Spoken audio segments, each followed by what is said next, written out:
disciplina pesa gramos, el arrepentimiento toneladas. Si quieres vivir una vida con éxito, si quieres tener una vida triunfante, vas a colocar el trabajo cada día que se requiere para lograr construir esa persona que merece los resultados. Y nunca olvides que de qué le sirve al hombre si gana el mundo entero y al final pierde su alma. Por esa razón tan sencilla es que vamos a estudiar la Biblia, la palabra de Dios, que es el único libro que tiene el conocimiento capaz de ayudarte a vivir la eternidad al lado de Dios, cerca de Dios. Así que vamos a estudiar la Biblia con amor, con pasión, y vamos a construir ese ser humano que merece los resultados, disciplinadamente, con un sistema que nos ayude día tras día a poner el trabajo que nos logre enfocar en ser esa persona. Éxitos. Buenas noches, aquí nos encontramos juiciositos para leer nuestro capítulo diario. Hoy nos corresponde el capítulo 10 del libro de Génesis. Vamos a estar atentos, vamos a prestar nuestra atención, vamos a colocar nuestra mente y nuestros oídos, nuestro corazón, todo el enfoque a este capítulo para entender. Este capítulo tiene como título el origen de las naciones, para entender cómo se van formando naciones en la tierra, según lo que la Biblia nos enseña de cómo es el origen de estas naciones. Así que espero que tengamos hoy una excelente enseñanza que nos ayude a la hora de tomar decisiones en nuestro día a día. Dice así: después de la inundación que destruyó la tierra, Sem, Cam y Jafet tuvieron sus propios hijos. Esta es la lista de sus descendientes. Oiga, los hijos de Jafet. Jafet tuvo 7 hijos: Gomer, Magó, Madai, Javán, Tubal, Mesec, Tirás. Ahí por ahí derecho le voy tirando pues ideitas para las mujeres que estén embarazaditas y inventen nombres para ponerle a los hijos. Vea, ahí encontramos diferentes nombres. Eso sí, unos nombres muy suaves. Gomer tuvo 3 hijos: Askenaz, Rifat, Togarma. Javán tuvo 4 hijos: Elisa, Tarsis, Kitim, Rodanim. Y los hijos de Jafet dieron origen a los pueblos que habitaron a la orilla del mar, con sus familias, sus territorios y sus idiomas. Los hijos de Cam, al amigo que maldijo el padre, el abuelo, los hijos de Cam. El papá maldijo a los hijos de Cam, sí. Cam tuvo 4 hijos: Cus, Misraim, Fut y Canaán. Ese fue el que maldijo Noé. O sea, cometió el error Cam y maldijo a Canaán. Cus tuvo 6 hijos: Seba, Havila, Sapta, Rama, Sapteca, Nimrod, el poderoso cazador que habla la Biblia. Nimrod llegó a ser poderoso en toda la tierra. Además, Dios le permitió llegar a ser un gran cazador. De allí viene el dicho: eres tan buen cazador como Nimrod, a quien Dios le permitió ser un gran cazador. Las ciudades más importantes de su reino fueron Babel, Erech y Akkad. Todas ellas estaban en Babilonia. De esta región salió Asur, que construyó las ciudades de Nínive, Rehobat, Kelah y Resen, que está entre Nínive y Kelah. Rahama tuvo 2 hijos, Seba y Dedán. Estos son los pueblos que descienden de Misraim. Los filisteos descienden de los captoritas. Canaán tuvo 2 hijos, Sidón y Het. Estos son los pueblos que descienden de Canaán: Jebuseos, Amorreos, Jejeseos, Heveos, Araseos, Sineos, Arbadeos, Semareos, Amateos y todos los otros feos. De ahí vienen todos los feos. Más tarde los cananeos tomaron rumbos distintos, así que las fronteras de Canaán llegaron a extenderse desde Sidón hasta Gaza, en dirección de Gerar, y de allí hasta Lesa, en dirección de Sodoma, Gomorra, Alma y Seboín. Los hijos de Sem. De estos hijos de Sem tenemos, de ellos el más importante, o de allí de Sem nace uno de los más importantes. Dice que en los días cuando Peleg vivía, la gente se dividió y se formaron muchas tribus y pueblos. Y Joctán tuvo 13 hijos. La región donde vivía se extendía desde Mesa hasta Sefar, en la región montañosa del este. Todos estos fueron los descendientes de Sem, cada uno con su pueblo, su territorio, su familia y sus idiomas. No leí los descendientes de Sem porque también un chorrero de nombres, y pues son nombres que ustedes no conocen, y yo tampoco. Después de la inundación que destruyó la tierra, los descendientes de Noé habitaron toda la tierra y dieron origen a los distintos pueblos. En la lista anterior aparecen las familias y los pueblos que formaron. Y vamos a aprovechar para leerles esta gran historia, ya que tenemos tiempo. Dice que cuando la gente se fue hacia el este, encontró un valle en la región de Babilonia y allí se quedó a vivir. En aquel tiempo todos hablaban el mismo idioma, así que se dijeron los unos a los otros, construyamos una ciudad con una torre que llegue hasta el cielo. Nos haremos famosos y no acabaremos dispersándonos por todo el mundo. Y empezaron a construir. En lugar de piedras usaron ladrillos que ellos mismos hicieron, y en lugar de mezcla usaron brea. Pero cuando Dios bajó a ver lo que estaban construyendo, dijo: ¿cómo son un solo pueblo y hablan solo un idioma? Ya han comenzado a hacer esto. Ahora nada les impedirá hacer lo que quieren. Es mejor que bajemos y confundamos sus idiomas para que no se puedan entender. Y desde ese lugar Dios los dispersó por toda la tierra y ellos dejaron de construir la ciudad. Allí Dios confundió su idioma para que no pudieran entenderse. Por eso la ciudad se llama Babel. Esta es la lista de los descendientes de Sem. Sem tenía 100 años cuando nació su hijo Arfaxad. Esto fue 2 años después de la inundación que destruyó la tierra.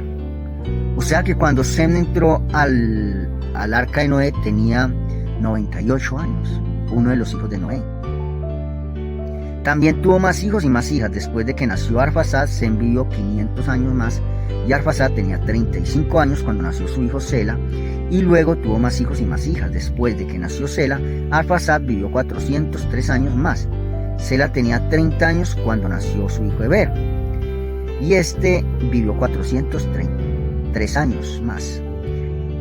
Luego Eber tenía 34 años cuando nació su hijo Peleg, y luego tuvo más hijos y más hijas. Después de que nació Peleg, Eber vivió 430 años más.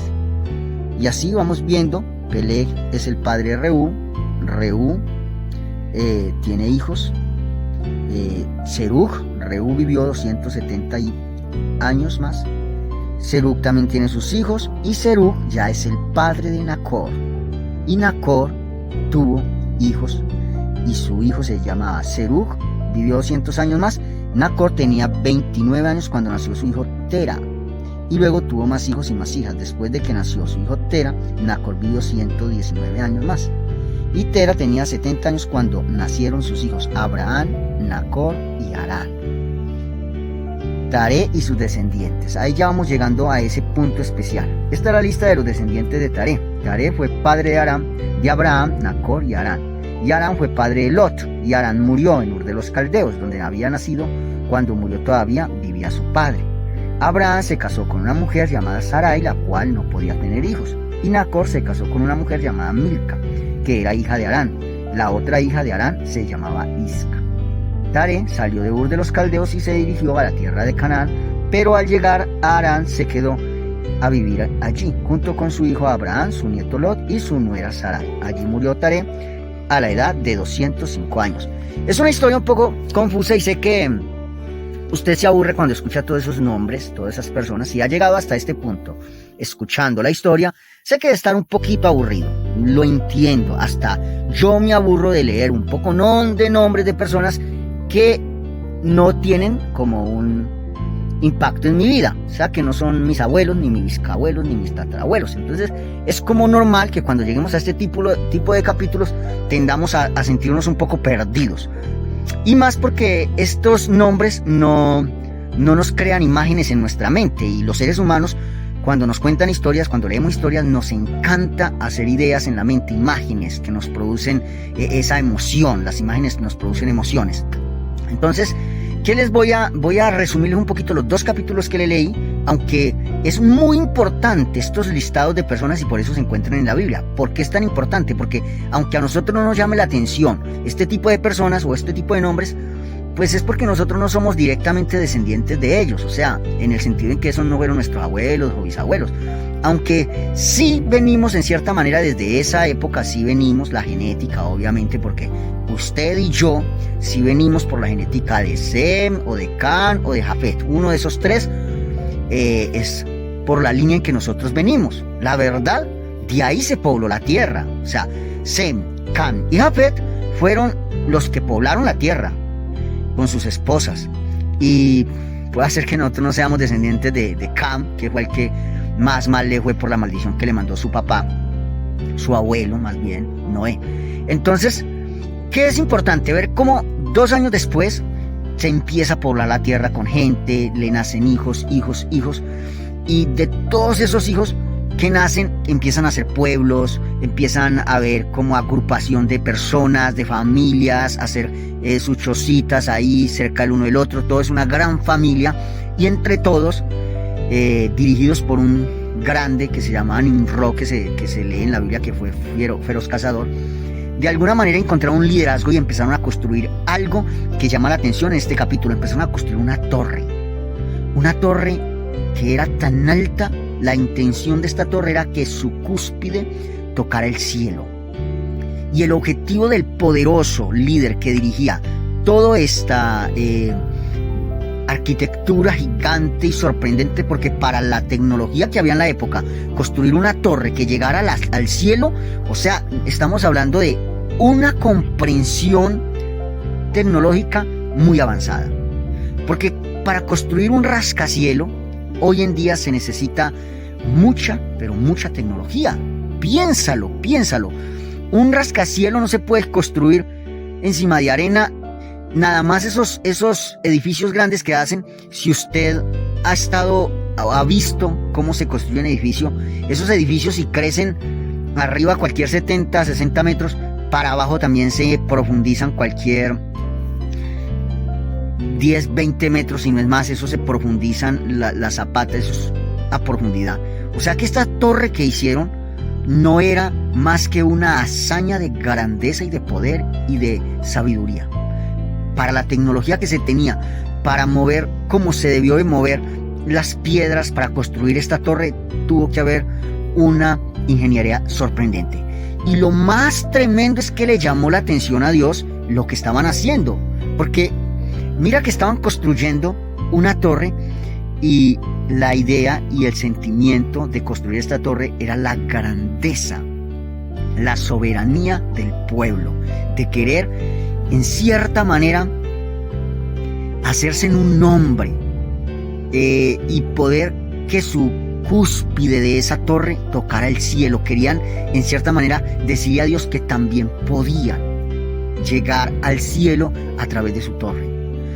Todo lo que había detrás de esta sencilla plan de arquitectura era soberbia, arrogancia, y lo único que había era orgullo y vanagloria. Todo lo que movía la intención de la construcción de esta torre no era nada social, no era hacer un edificio pues para tener allí un centro de salud, para tener allí oficinas para atender a la gente. No, el objetivo de esta torre, su parte interna, era la grandeza y la gloria del hombre, su soberbia, su arrogancia, poder demostrar que también podían, y como tenían una sola lengua, todos hablaban lo mismo, era fácil entenderse. Así que Dios vio la intención del corazón del hombre, y Dios dijo: esta gente no se va a detener, son un solo pueblo y una sola lengua.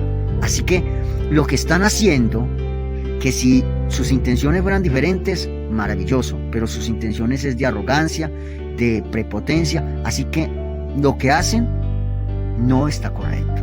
Y Dios, con un sencillo movimiento, traba la lengua de todas estas personas, y el uno le va a pedir al otro un ladrillo, le va a pedir un mezcla, le va a pedir algo, y el uno le habla en chino, y el otro le contesta en, no sé, en alemán, y el chinito siente que lo están regañando porque están diciendo que parta el libro, y bueno, y habla todo horrible como hablan. Bueno, no quiero decir que los alemanes hablen horrible, pero sí hablan golpeado, hasta donde tengo entendido. Y bueno, cada uno, tal vez ustedes reirán, no tengo ni la menor idea cómo hablan esos alemanes, pero sé que hablan golpeado, sé que hablan arrastrando como, no sé, como la R. Bueno, lo que trato de decirles es que el uno le trataba de pedir cosas al otro y el otro al otro, y nadie se entendía, nadie sabía cómo comprender al otro. Y de esta manera, los que hablaban un idioma y los que hablaban otro empezaron a agruparse ya por la forma en que hablaban, por sus idiomas, porque se podían entender para empezar a construir como vivienda, como que no te entiendo, nos tenemos que ir, tenemos que parar esta construcción. Nos detenemos solo con un movimiento de Dios. Sencillo. Logró aplastar toda la soberbia y el orgullo que había detrás de esta gran torre que se quería hacer. Familia hermosa, yo creo que ya es necesario ir sacando una aplicación práctica para nuestra vida. ¿Por qué? El tiempo se fue.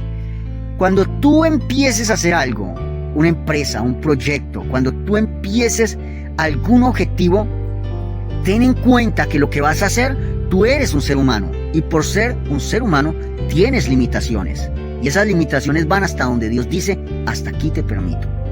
Así que si quieres tener éxito en todo lo que emprendas, yo te recomiendo que cuando vayas a hacer algo, hazlo pidiéndole a Dios sabiduría para que lo que hagas le dé honra a Él, porque tú eres un ser humano y una creación directa de Dios, y como ser creación directa de Dios, debes de buscar la forma de darle honra a tu Creador. Si tú haces algo que lo único que busca es tu propia, elevar tu propio ego, tu yo interno, tu orgullo y tu arrogancia, estoy casi seguro que Dios va a ver esa intención tuya en el corazón y va a frustrar esos sueños.